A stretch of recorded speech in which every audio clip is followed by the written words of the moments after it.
بسم اللہ الرحمن الرحیم ان الدین عند اللہ الاسلام صدق اللہ العظیم۔ سامعین محترم اور معزز ساتھیوں، اللہ تعالیٰ نے اپنے نبی حضرت محمد رسول اللہ صلی اللہ علیہ وسلم کے ذریعے سے جو دین ہمیں اور آپ کو دیا، اس دین کا نام اسلام ہے، اور یہ دین قیامت تک کے لیے آیا۔ قیامت تک اسی دین کو ماننا ہے۔ اس کے علاوہ کسی اور دین پر ہم چلیں گے تو اللہ تعالیٰ کی نظر میں ہم کامیاب نہیں ہوں گے۔ کامیابی کا ایک راستہ ہے صرف، ناکامی کے بہت سے راستے ہیں، لیکن دین اسلام کہتے ہیں کس کو، یہ بھی سمجھنا بہت ضروری ہے، کیونکہ آج کے زمانے میں بہت بڑے بڑے فتنے رونما ہو رہے ہیں، اور جن فتنوں میں ہمارے نوجوان بہت تیزی سے جا رہے ہیں، ان فتنوں میں مبتلا ہو رہے ہیں، کیونکہ ہر ایک کا لیبل اسلام کا ہوتا ہے، ہر ایک کا لیبل قرآن اور حدیث کا ہوتا ہے۔ نوجوان کو یہ لگ رہا ہوتا ہے کہ اصل اسلام یہی سمجھا رہا ہے، اور ہر فتنہ اسلامی کی بات کرے گا، وہ ہر لائن میں قرآن کی بات کرے گا، ہر لائن میں حدیث کی باتیں کرے گا۔ وہ ہمیں ایسا لگے گا کہ علماء سے زیادہ بہتر تو یہ ہمیں دین سمجھا رہے ہیں، اور اسی کا نام اسلام ہے۔ حالانکہ اسلام اس کو کہتے ہیں کہ جو ہمارے نبی صلی اللہ علیہ وسلم نے صحابہ کرام کو دیا، اور صحابہ کرام نے جس طریقے سے اسلام کو سمجھا اور سمجھنے کے بعد انہوں نے تابعین تک پہنچایا، اور ان کے زمانے میں وہ پورا دین اسلام مدون ہو گیا، ترتیب سے ہر قانون کو لکھ دیا گیا، اور قرآن کی کس آیت کا کیا مطلب ہوتا ہے یہ مطلب بھی صحابہ نے بتا دیا نبی صلی اللہ علیہ وسلم سے سن کر۔ صحابہ کے بعد تابعین نے اس کی اور وضاحت فرما دی، پھر ائمہ کرام کا زمانہ آیا، ان تمام ائمہ نے قانون کی شکل میں اسلام کو مدون کر دیا۔ محدثین کا زمانہ آیا، ساری حدیثوں کو انہوں نے ایک ترتیب سے لکھ دیا، پھر ان احادیث میں کن پر عمل کرنا ہے، کن پر عمل نہیں کرنا ہے، کون صحیح ہے، کون ضعیف ہے، ان ساری چیزوں کا فیصلہ اسی زمانے میں ہو گیا۔ ان فیصلوں کو کسی اور کے حوالے چھوڑا نہیں گیا، تو اسلام پورا مدون ہو چکا، ترتیب سے لا کی شکل میں، قانون کی شکل میں ہمارے سامنے آ گیا، اور صدیوں تک اسی قانون کے ماتحت اسلام چلا۔ جہاں کہیں بھی اسلام آیا، دنیا کے کسی ملک میں بھی اگر اسلامی قانون آیا تو وہی قانون آیا جو صحابہ نے سمجھایا تھا، اور جو ائمہ نے سمجھا، اور جو محدثین نے اپنی اپنی کتابوں میں نقل کیا۔ یہ نہیں کہ ہر زمانے میں زمانے کے اعتبار سے انہوں نے اسلام کو چینج کیا، اور آج کے زمانے کے اعتبار سے کیا حکم ہونا چاہیے اس اعتبار سے انہوں نے فیصلہ کیا، ایسا بالکل بھی نہیں۔ لیکن جو آج کل فتنے اٹھ رہے ہیں، چند فتنے ایسے ہیں جو لیبل اسلام کا لگاتے ہیں، اور یہ کہتے ہیں کہ دیکھو ہم صحیح اسلام سمجھا رہے آپ کے سامنے، اور یہ اسلام قرآن اور حدیث کی روشنی میں ہم آپ کو سمجھائیں گے۔ حوالہ ریفرنس قرآن کا دیا جائے گا، حدیث کا ریفرنس دیا جائے گا، اور آپ سے یہ کہا جائے گا کہ جو لوگ ماقبل میں سمجھ چکے، جو سلف تھے ہمارے، جو ائمہ نے جو دین کو سمجھا، جو صحابہ نے جو دین کو سمجھا، وہ دین نہیں تھا۔ دین اصل وہ ہے جو ہم پیش کر رہے ہیں۔ 1400 سال کے بعد کوئی اچانک اٹھ کے آئے اور وہ یہ کہے کہ اصل دین یہ ہے، قرآن کا اصل مطلب یہ ہے، اور 1400 سال تک جو امت سمجھتی ہوئی آئی قرآن و حدیث کا جو مطلب وہ بالکل غلط تھا، تو کیا آپ اس کی بات مانیں گے؟ بالکل بھی نہیں مانی جائے گی۔ بھائی کوئی بھی اٹھ کے یہ کہے گا کہ 1400 سال تک اسلام مطلب رہا ہی نہیں دنیا میں، اسلام تو اب آیا ہے، تو پھر آپ کے پاس کہاں سے آ گیا اسلام؟ کون سی ہوئی آپ کے پاس اتری؟ چند فتنے ہیں آج کے زمانے میں. پہلا فتنہ جو سب سے خطرناک ہے وہ قادیانی فرقہ.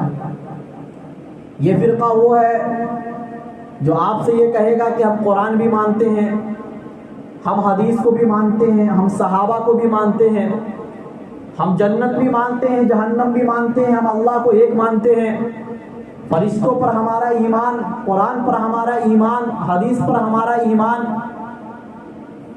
اب سوال یہ پیدا ہوتا ہے جب ساری چیزوں کو مانتا ہے تو پھر یہ غلط فرقہ کیسے ہو گیا؟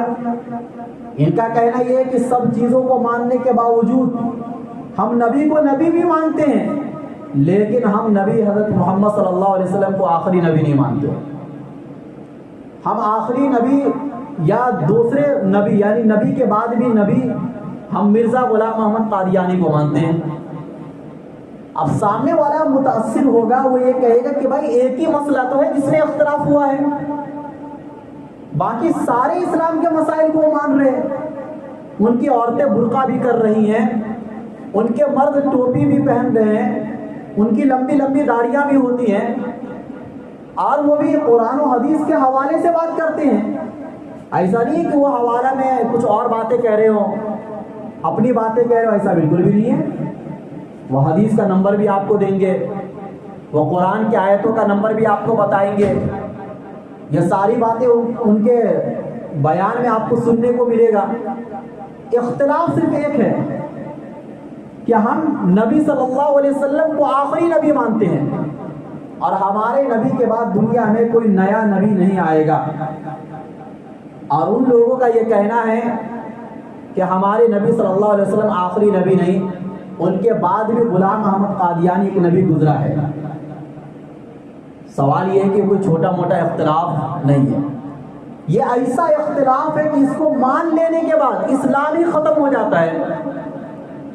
گویا کہ آپ کا ایمان ہی قرآن سے ختم ہو گیا, آپ کا ایمان ہی حدیث سے ختم ہو گیا, اور آپ سب کچھ کو ماننے کے باوجود بھی اللہ کی نظر میں مسلمان نہیں ہیں آپ. کیونکہ ہمارے نبی صلی اللہ علیہ وسلم کے ختم نبوت کا اعلان قرآن نے کیا, حدیث میں متواتر احادیث سے یہ عقیدہ ثابت ہے. پوری امت 1400 سال تک یہی مانتی ہوئی آئی, اور مسلمان کے علاوہ دنیا میں جو دوسری قوم ہے وہ بھی ہمارے نبی کو آخری نبی مانتی ہے. اب دنیا میں کوئی بھی قوم دوسرے نبی کے منتظر بھی نہیں ہے. جس طریقے سے ہمارے نبی کے آنے سے پہلے یہود و نصارا نبی کے منتظر تھے, لیکن اب کوئی بھی نبی کے منتظر نہیں ہے. تو دنیا کے سارے انسان ہمارے نبی صلی اللہ علیہ وسلم کو آخری نبی مان رہے ہیں, لیکن یہ فرقہ آخری نبی نہیں مانتا ہے. اب باتیں قرآن کی بھی ہوگی, احادیث کی بھی ہوگی, لیکن اس سے کوئی فرق نہیں پڑتا ہے, ان کو ہم مسلمان نہیں مانتے, کیونکہ ایک اہم عقیدے سے انہوں نے اختلاف کیا. اس عقیدے میں اختلاف کے بعد ہمارا ان سے مکمل طور سے رشتہ ہی ختم ہو گیا. لیکن جب وہ کسی نوجوان کو سمجھائیں گے تو وہ ڈائریکٹ اس مسئلے پر نہیں آئیں گے, وہ آہستہ آہستہ سمجھائیں گے. وہ پہلے آپ کا ذہن بنائیں گے کہ دیکھو اس زمانے میں نبی کی ضرورت ہے یا نہیں ہے. آپ یہ کہیں گے ہاں بے حیائی بہت پھیل گئی, برائیاں عام ہو گئی, اور جب حالات ایسے ہو جاتے ہیں تو ہر زمانے میں ایسے وقت میں نبی آیا کرتے تھے. جب آپ کے ذہن میں ان باتوں کو بیٹھا دیا جائے گا, پھر وہ آپ کے سامنے ایک بات لا کر رکھیں گے کہ دیکھو وہ نبی بھی آ چکے ہیں 1400 سال کے بعد. جب حالات خراب ہوئے تو وہ نبی آئے, اور اس کو تم بھی مان لو ہم بھی مانتے ہیں. اب آدمی شک و شبہ میں مبتلا ہو جائے گا. اگر نہیں بھی مانے گا تو ہمارے نبی صلی اللہ علیہ وسلم کے آخری نبی ہونے میں ان کو شک ہو جائے گا, اور یہ شک بھی آپ کو ایمان سے نکال دے گا. یہ پہلا خطرناک فرقہ کہ جس کی طرف بھی ہمارے نوجوان جاتے ہیں, اور ایسا نہیں کہ اس کو ماننے والے ہزاروں کی تعداد میں بلکہ لاکھوں کی تعداد میں ہیں, اور بڑی تیزی سے یہ لوگ محنت کرتے ہیں اندر اندر سے. دوسرا فرقہ جو ہمارے ملک میں پایا جاتا ہے وہ شکیل بن حنیف کا فرقہ ہے. یہ بھی ایک فرقہ ہے جو کبھی تو یہ دعویٰ کرتا ہے کہ میں عیسیٰ ہوں, مطلب حضرت عیسیٰ علیہ السلام جو کہ نبی گزرے ہیں وہ نبی ہونے کا دعویٰ کرتا ہے. کبھی تو یہ کہتا ہے کہ میں امام مہدی ہوں, اور اس طریقے سے لوگوں کو ورغلاتا ہے. اور یہ بھی بات ہے قرآن اور حدیث کی کرتا ہے، یہ بھی آپ کو یہ بتائے گا کہ دیکھو میں قرآن مانتا ہوں، میرے نام مسلمانوں جیسے، میرے کام مسلمانوں جیسے، نماز بھی پڑھے گا، روزہ بھی رکھے گا، زکوٰۃ بھی دے گا، حج بھی کرنے جائے گا، یہ سارے کام وہ بھی کریں گے۔ جب بات کریں گے تو قرآن اور حدیث کی روشنی میں بات کریں گے۔ وہ اپنے آپ کو امام مہدی ہونے کا دعویٰ بھی جو کریں گے اس کو وہ احادیث سے ثابت کر کے دکھلائیں گے کہ دیکھو فلاں فلاں احادیث میں یہ آیا ہے، اور امام مہدی کے زمانے کے حالات کیا ہوں گے، وہ جو بات قرآن حدیث میں لکھی ہوئی ہے وہ سارے چیزوں کو ان حالات پر فٹ کریں گے۔ وہ کہیں گے جب حالات ایسے ہیں امام مہدی کو آنا چاہیے، وہ امام مہدی بھی آ چکے ہیں اور اس کا نام شکیل بن حنیف ہے، لیکن لوگ اس کی طرف بھی متوجہ ہو جاتے، کیوں؟ یہ جاہلیت کی بنیاد پر، کیونکہ ہمارے نوجوان عقیدے میں پکے نہیں ہیں، مسائل میں پکے نہیں ہیں، ان کو نہ قرآن کا پتہ، نہ احادیث کا پتہ، نہ حضرت عیسیٰ علیہ السلام کا پتہ، نہ امام مہدی کا پتہ۔ ظاہر سی بات ہے کوئی بھی اس کو کہیں بھی لے کے جائے گا ان کے گمراہ ہونے کے لیے کافی ہے، جاہلیت اور عقیدے میں پکا نہ ہونا۔ لیکن جو پڑھا لکھا انسان ہوگا وہ یہ سمجھ جائے گا کہ ہمارے نبی صلی اللہ علیہ وسلم نے فرمایا تھا کہ جو امام مہدی ہوں گے ان کا تعلق مدینے سے ہوگا، ان کے والد کا نام یہ ہوگا، اور کس طریقے سے ان کا ظہور ہوگا، یہ ساری چیزیں احادیث کے اندر لکھی ہوئی ہیں۔ صرف حالات کا اس جیسا ہو جانا کافی نہیں ہے، حالات کے علاوہ بھی بہت سی نشانیاں احادیث کے اندر موجود ہے امام مہدی ہونے کی، لیکن ان ساری نشانیوں کو ایک طرف رکھ دیتے ہیں، صرف حالات کا رونا روتے ہیں اور یہ کہتے ہیں کہ ان حالات میں آنا بہت ضروری ہے امام مہدی کا، اور وہ امام مہدی بھی آ چکے ہیں۔ اور بہت سے ہمارے نوجوان شکیل بن حنیف کے فتنے میں مبتلا ہو چکے ہیں، اور یہ فتنہ ہمارے مہاراشٹر صوبے میں بھی بہت زیادہ پایا جاتا ہے، کیونکہ وہ شخص یہی رہتا ہے اور اورنگ آباد کے علاقے میں غالباً رہتا ہو۔ اب جو قرآن و حدیث کو جانتا ہوگا وہ یہ کہے گا بھائی جو بندہ ہمارے ملک میں پیدا ہوا ہے اور جن کے ماں باپ ہیں وہ عیسیٰ ہونے کا دعویٰ کرے گا، ہم کیسے مان لیں گے؟ جو اصل حضرت عیسیٰ علیہ السلام ہیں ان کے تو والد ہی نہیں تھے، یہ دعویٰ قرآن کا ہے، وہ بغیر باپ کے پیدا ہوئے تھے، لیکن اس شخص کا باپ موجود ہے، یہ حضرت عیسیٰ علیہ السلام ہونے کا دعویٰ کرے گا، ہم اس کو کیسے مان لیں گے؟ امام مہدی ہونے کا دعویٰ کرے گا، اللہ کے نبی نے فرمایا کہ جو اصل مہدی ہوں گے وہ مدینے سے ان کا تعلق ہوگا، اس شخص کا تعلق ہمارے ملک سے ہے، ہم اس کو کیسے مان لیں گے؟ لیکن یہ فرقہ بھی رونما ہوا، قرآن و حدیث کے نام پر رونما ہوا، لوگوں نے اس کو مان لیا، اور جب ماننے کے بعد ایک مرتبہ عقیدت بیٹھ جاتی ہے دلوں کے اندر تو دوبارہ اس کو سمجھانا یہ بہت مشکل کام ہوتا ہے۔ اس لیے نوجوان کو ان فتنوں سے آگاہ کرنا فتنے میں مبتلا ہونے سے پہلے ضروری ہے، فتنوں میں مبتلا ہو جانے کے بعد واپس اس کو صحیح راستے پر لانا یہ آسان کام نہیں ہوتا ہے۔ یہ دوسرا فتنہ ہوا۔ تیسرا فتنہ جو قرآن و حدیث کے نام پر ہی ہمارے ملک میں بہت تیزی سے پھیلتا جا رہا ہے اور ہمارے نوجوان بھی اس کو بہت تیزی سے سن رہے ہیں، وہ ہے انجینئر مرزا کا فتنہ۔ یہ آپ سنے ہوں گے یہ نام، مرزا انجینئر، اور یوٹیوب وغیرہ کے اوپر بھی اس کے لیکچر موجود ہیں، اور سوشل میڈیا پر بہت مشہور ہیں، فیس بک، انسٹاگرام اور جتنے بھی پلیٹ فارم ہوتے ہیں سوشل میڈیا کے، ان تمام پر اس کے لیکچر آپ کو ملیں گے۔ اس کا دعویٰ بھی قرآن و حدیث کا دعویٰ ہے کہ بھائی جو بھی بات ہم بتاتے ہیں وہ قرآن کے حوالے سے بتاتے ہیں، جو بھی مسئلہ ہم بتاتے ہیں وہ حدیث کی روشنی میں بتاتے ہیں، چہرے پر داڑھیاں ہوں گی، سنت چہرے سے جھلک رہی ہوگی، اور سر پر پگڑی اور عمامہ ہوگا، لوگوں کو یہ لگے گا کہ بھائی یہی آدمی سب سے سچا انسان ہے، نبی صلی اللہ علیہ وسلم کی سنت کو سب سے زیادہ ماننے والا یہ انسان ہے، یہ باتیں بھی قرآن اور حدیث کی روشنی میں کرتا ہے، لہذا اس کی بات کو مان لینی چاہیے۔ لیکن قرآن و حدیث کے نام پر جو فتنہ اس نے پھیلایا کہ سلف صالحین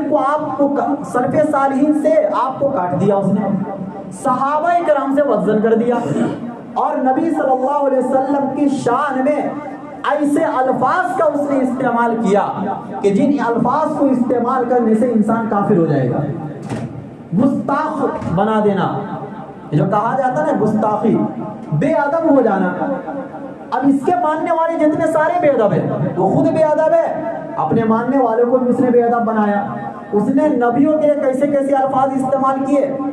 ایک موقع پر اس نے یہ کہا کہ آج اگر حضرت لوط علیہ السلام جو پیغمبر تھے وہ اگر آ جائیں گے تو وہ بھی مجھے دیکھ کر خوش ہو جائیں گے، کیونکہ ان کو ماننے والے تو دنیا میں لوگ نہیں تھے، لیکن میرے فالوورز دیکھو دنیا میں کتنے سارے ہیں. اس نے اپنے آپ کو نبی کے مقابلے میں لا کے کھڑا کر دیا. ہمارے نبی صلی اللہ علیہ وسلم کے لیے اس نے چھوکرے کا لفظ استعمال فرمایا، نعوذ باللہ.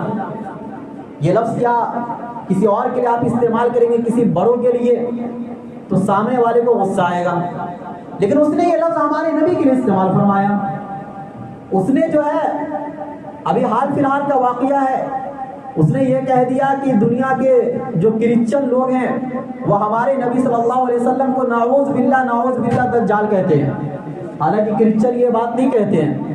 اس نے ایک جھوٹ بات کرسچن کی طرف منسوب کی، اور ایسا الفاظ اس نے نبی صلی اللہ علیہ وسلم کے لیے استعمال کیا کہ اگر بذات خود کوئی انسان اپنی زبان سے استعمال کرے گا، اگر نادانی میں بھی استعمال کرے گا تو کافر ہو جائے گا. لیکن اس نے ہمارے نبی کے لیے الفاظ استعمال کیا. صحابہ کرام کے لیے غلط الفاظ استعمال کیا. بہت سے صحابہ کو صحابہ نہیں مانتا ہے. وہ یہ کہتا ہے کہ فتح مکہ کے موقع پر جو صحابہ مسلمان ہوئے وہ ڈر کی وجہ سے مسلمان ہو گئے. اس کا یہ کہنا ہے کہ حضرت عائشہ صدیقہ رضی اللہ تعالی عنہا صحابیہ ہونے کے باوجود وہ باغی تھی. کیا کوئی آدمی کسی صحابی کے لیے لفظ استعمال کرے گا؟ صحابہ کو لونڈا کہتا ہے. یہ سارے اس کے ویڈیو موجود ہیں، لیکن آج لوگ اس کو سنتے ہیں قرآن و حدیث کے نام پر، اور یہ کہتے ہیں کہ اگر وہ صحابہ کو بھی غلط کہہ رہا ہے تو قرآن و حدیث کی روشنی میں کہہ رہا ہے. بھائی قرآن و حدیث کی روشنی میں صحابہ کو غلط کہنے والا انسان وہ قرآن و حدیث کی خدمت کیسے کر سکتا ہے؟ آپ تک حدیث کیسے پہنچی ہے؟ صحابہ کے واسطے سے پہنچی ہے. اگر صحابہ ہی کے خلاف آپ بدزبانی کرنے لگ گئے تو یہ احادیث جو آپ کے سامنے رکھی ہے یا آپ جو پڑھ کر سنا رہے ہیں، ان حدیثوں کا کوئی مطلب نہیں ہے. پھر اگر صحابہ سے لوگ بدزن ہو گئے تو پھر قرآن میں شک ہو جائے گا. پھر اب قرآن کن کے حوالے سے پڑھ رہے ہیں، کن کے واسطے سے آپ تک قرآن پہنچا ہے؟ لیکن لوگ اس کو سنتے ہیں اور یہ کہتے ہیں کہ یہ فرقہ واریت سے ہمیں پاک کر رہا ہے. مولانا لوگوں نے جو فرقے بنا لیے ہیں ان فرقوں سے ہمیں پاک اور صاف کر رہا ہے، اور جس کی بنیاد پر بہت سے لوگ اس فتنے میں مبتلا ہوئے. اور آپ جب اس کو سمجھائیں گے تو اس کو نہیں سمجھ میں آئے گا یہ مسئلہ. وہ یہ کہے گا بھائی وہ جو باتیں کرتا ہے انجینئر مرزا وہ قرآن و حدیث کی روشنی میں کرتا ہے، ریفرنس کے حوالے سے باتیں کرتا ہے، حدیث کا نمبر بتاتا ہے. بھائی حدیث کا نمبر بتانا کافی تو نہیں ہے. اس حدیث کا مطلب کیا ہے؟ وہ حدیث کب آئی ہے، نبی صلی اللہ علیہ وسلم کے کس دور سے اس حدیث کا تعلق ہے، یہ ساری باتیں سمجھنی پڑتی ہے. اس کے بعد کوئی ایک فیصلہ ہوتا ہے. یہ فیصلہ بڑے بڑے اسکالر کا کام ہے، یہ فیصلہ مجتہدین کا کام ہے جو کر کے دنیا سے جا چکے. اب آج کے زمانے میں 1400 سال کے بعد کوئی پیدا ہو اور وہ یہ کہے کہ 1400 سال تک کے لوگوں نے قرآن و حدیث کو نہیں سمجھا، سمجھنے والے ہمیں، آپ اس کی بات کیسے مان لیں گے؟ یہ تو اسلام میں شک ہو جائے گا. لیکن یہ فتنہ بھی امت میں چلا اور بہت سے لوگ اس سے متاثر ہوئے، کیونکہ وہ آزاد اسلام دنیا والوں کو دیتا ہے اور آزادی کی طرف ہر کوئی جاتا ہے. وہ اسلام کے قید و بند میں رہنا نہیں چاہتا ہے. یہ تیسرا گمراہ فرقہ جو اس زمانے میں موجود ہے اور ہمارے نوجوان اس کی طرف پھسلتے جا رہے ہیں. چوتھا فرقہ جاوید غامدی. یہ نام بھی آپ نے سنا ہوگا، غامدی نام، اور یہ بھی بڑا خطرناک فتنہ. یہ تو ڈائریکٹ حدیث کو ہی نہیں مانتا ہے، اس کی عقل میں جو باتیں آتی ہیں وہ مانتا ہے اسلام کی وہ باتیں، اور جو باتیں عقل کے خلاف ہوتی ہیں اس کو ریجیکٹ کر دیتا ہے. ڈائریکٹ یہ کہتا ہے کہ بھائی یہ تو علماء نے یہ کام پھیلا دیے ہیں، اس کا اسلام سے کوئی تعلق نہیں ہے. سب سے بڑی بات یہ ہے کہ امت کے جو اجماعی مسائل تھے جو 1400 سال سے چلتے ہوئے آ رہے تھے، ان اجماعی مسائل کا اس نے انکار کر دیا. اس نے بہت سے احادیث کے بارے میں کہہ دیا کہ حدیث ہی نہیں ہے. صحابہ کرام کو کہہ دیا کہ یہ صحابہ نے بھی غلط سمجھا حدیث کا مطلب، نعوذ باللہ. اس نے یہ کہہ دیا کہ حضرت عیسیٰ علیہ السلام انتقال کر چکے ہیں. جبکہ پوری امت کا یہ عقیدہ ہے کہ اللہ نے ان کو زندہ آسمان پر اٹھا لیا، اور یہ قرآن سے ثابت ہے، احادیث سے ثابت ہے، پوری امت کا اجماعی مسئلہ ہے۔ اس نے یہ کہہ دیا کہ امام مہدی کوئی چیز ہی نہیں ہے، ایسے کوئی اس نام کے کوئی آدمی آنے والے نہیں ہے۔ ان کے نزدیک عورت کی امامت بھی جائز ہے، اس کے نزدیک عورت کے دوپٹہ اب پردہ کوئی چیز ہی نہیں ہے، یہ بات قرآن سے نہیں ثابت ہے۔ اس کے نزدیک عورت یعنی بے پردہ ہو کر ایک عورت بھی امامت کرا سکتی ہے، اور اس کے پیچھے مرد کھڑے رہیں گے۔ ان کے نزدیک امام اعظم نے جو سمجھا، امام شافعی نے جو سمجھا، بڑے بڑے محدثین نے جو سمجھا، صحابہ نے جو مسئلہ سمجھا، وہ مسئلہ سارے غلط۔ اس کے نزدیک جو ہے ایسے مسائل میں اس نے اختلاف کیا کہ جن مسائل میں اختلاف کرنے کے بعد انسان اسلام سے نکل جاتا ہے، لیکن باتیں وہ بھی قرآن سے کرے گا، باتیں وہ بھی احادیث سے کرے گا۔ لوگ متاثر ہوں گے کہ بھائی یہ تو قرآن کا حوالہ دیتا ہے، حدیث کا حوالہ دیتا ہے، اس کی باتیں کیسے غلط ہو جائیں گی۔ اس نے رجم کا انکار کر دیا۔ ایک شادی شدہ آدمی اگر زنا کرے گا، پوری امت کا اتفاق ہے اس مسئلے میں 1400 سال سے، تو اس کو رجم کیا جائے گا اگر اسلامک حکومت ہوگی تو، لیکن اس شخص نے اس کا بھی انکار کر دیا۔ اس نے یہ کہہ دیا کہ احادیث کو ماننا کوئی ضروری نہیں ہے، احادیث کو ماننا، اب سنت اس کے نزدیک صرف 30-35 ہے، بس 30-35 کے علاوہ کوئی سنت کوئی چیز ہی نہیں ہے۔ تو جو آدمی یہ عقیدہ رکھے اور اس نے حور کا انکار کر دیا، اس نے یہ کہہ دیا کہ جنت میں جو حور کی صفتیں بیان ہوئی ہیں احادیث کے اندر، قرآن کے اندر یا احادیث کے اندر، وہ دنیا کی عورتوں کے بارے میں، عرب سے ایکسٹرا کوئی عورت نہیں ہے، حالانکہ پوری امت نے یہ سمجھا نہیں۔ اللہ کے نبی صلی اللہ علیہ وسلم جن پر قرآن اتر رہا ہے انہوں نے یہ نہیں سمجھا، آپ ایک الگ بات سمجھا رہے ہیں۔ بھائی دنیا یہی کہے گی، یہی سوال کرے گی کہ 1400 سال تک امت جو ہے وہ گھاس کھا رہی تھی کیا؟ کہ جنہوں نے نہ صحابہ نے قرآن سمجھا، نہ تابعین نے سمجھا، نہ تبع تابعین نے سمجھا، نہ محدثین نے سمجھا، تو 1400 سال کے بعد ایک آدمی اٹھ کے آیا، وہ یہ کہہ رہا ہے کہ بھائی قرآن و حدیث میں سمجھا، تو کیا آپ اس کی بات مان لیں گے؟ وہ کس اعتبار سے سمجھائے گا قرآن و حدیث کو؟ جس کے نزدیک اجماع حجت نہیں، جس کے نزدیک حدیث معتبر نہیں ہے، وہ آدمی قرآن و حدیث ہمیں سمجھائے گا۔ لیکن یہ بھی فرقہ امت میں چلا اور لوگوں نے اس کو مانا، چونکہ ریفرنس دے رہا تھا نا وہ۔ آج کل لوگ حدیث کے نمبر پر بھاگتے ہیں، حدیث نمبر کا حوالہ مل گیا، آپ نے اس کی باتوں کو مان لیا۔ سارے اسکالر آج کل یہی کر رہے ہیں، وہ حوالے سے بات کرتے ہیں، لیکن وہ حوالے سے آپ کو امت کے اجماعی عقیدے سے کاٹ رہے ہیں، لیکن آپ کو پتہ بھی نہیں چل رہا ہے۔ قرآن کی بہت سی آیتوں کا انکار ہو رہا ہے، لیکن آپ کو پتہ بھی نہیں چل رہا ہے۔ امت کے جو عظیم لوگ تھے جنہوں نے اسلام کی خدمت میں اپنی پوری زندگی کو وقف کر دیا، ان کو ایسا بنا کر پیش کیا جا رہا ہے کہ جیسے یہ کوئی چیز ہی نہیں ہے۔ امت کے اوپر سے اعتماد اگر آپ کا ختم ہو جائے گا تو آپ بتائیے آپ کون سا قرآن و حدیث امت کے سامنے سمجھا رہے ہیں؟ یہ چوتھا فرقہ ہوا۔ پانچواں، آج کے زمانے میں یہ بھی ایک فرقہ چل پڑا، اور بہت سے ایسے لوگ آج کے زمانے میں اس میں ملوث ہیں تو وہ یہ کہتے ہیں کہ اماموں کی تقلید یہ گمراہی ہے، اور وہ اماموں کی تقلید کو قرآن و حدیث کے مقابلے میں لا کر پیش کرتے ہیں۔ وہ یہ کہتے ہیں کہ دیکھو قرآن میں یہ، حدیث میں یہ ہے، امام اعظم نے یہ فرمایا، ایسا جیسے کہ امام اعظم کوئی تورات سے کوئی مسئلہ بیان کر رہے ہیں، زبور سے مسئلہ بیان کر رہے ہیں، انجیل سے مسئلہ بیان کر رہے ہیں، اور آپ جو ہے قرآن و حدیث سے مسئلہ بیان کر رہے ہیں۔ اس طریقے سے بنا کر پیش کیا گیا۔ دیکھو امت کے جو سلف صالحین لوگ تھے، جو تابعین تھے، جو تبع تابعین تھے، ہم انہی پر اعتماد کرتے ہیں۔ اعتماد کے بغیر اگر آپ آج کے زمانے کے اسکالر کی کوئی بات مانیں گے تو ظاہر سی بات ہے یہ گمراہی ہے، یہ گمراہی کے علاوہ کچھ بھی نہیں ہے۔ آپ امت کے وہ مسائل جن مسائل میں صحابہ میں بھی اختلاف تھا، جن مسائل میں تابعین میں بھی اختلاف تھا، جن مسائل میں تبع تابعین میں بھی اختلاف تھا، وہ اختلاف قیامت تک چلے گا۔ آپ ان میں سے کسی ایک مسئلے کو لے کر یہ کہیں کہ ہمارا مسئلہ تو قرآن و حدیث سے ثابت ہے، دوسروں کا مسئلہ قرآن و حدیث سے ثابت نہیں ہے، اور یہ کہہ کر آپ امت میں انتشار پھیلائیں گے تو ظاہر سی بات ہے امت میں اتحاد نہیں، اختلاف ہوگا۔